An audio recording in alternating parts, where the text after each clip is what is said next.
વાવ તાલુકાના ઢીમા ગામે ગુરુ બ્રાહ્મણ પંડ્યા સમાજ તેમજ બજાણિયા સમાજની સ્મશાન ભૂમિમાં મહાજન પાંજરાપોળ દ્વારા જેસીબી મશીનથી ગાંડા બાવળો નીકાળી ગેરકાયદેસર કબજો કરવાની તજવીજ કરતા ઢીમા ગામના ગુરુ બ્રાહ્મણ પંડ્યા સમાજ તેમજ બજાણિયા સમાજના લોકો દ્વારા વાવ મામલતદાર તેમજ તાલુકા વિકાસ અધિકારીને આવેદન આપી સ્મશાન ભૂમિનો કબજો ખુલ્લો કરવાની માંગ કરી હતી।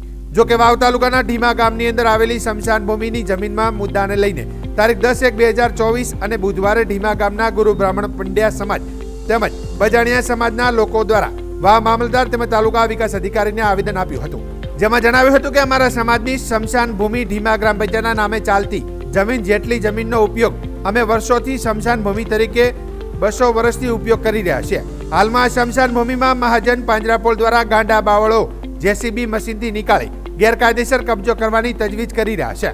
મહાજન દ્વારા અમારી આ સ્મશાન ભૂમિ પડાવી લેવામાં આવશે તો મોતના સમયે દફનવિધિ ક્યાં કરવી તેનો પ્રશ્ન ઉપસ્થિત થશે। અમારા પૂર્વજો તેમજ હાલમાં અમે પણ આ સ્મશાન ભૂમિમાં દફનવિધિ કરતા આવ્યા છીએ, જેના હાલમાં પુરાવા પણ ત્યાં મોજૂદ છે। અમારી આ સ્મશાન ભૂમિ પડાવી ન લે તે માટે ઘટતી કાર્યવાહી કરવા તેમજ સદર જમીનની રેકર્ડ પ્રમાણે કબજો ખુલ્લો કરવાની માંગ કરી હતી।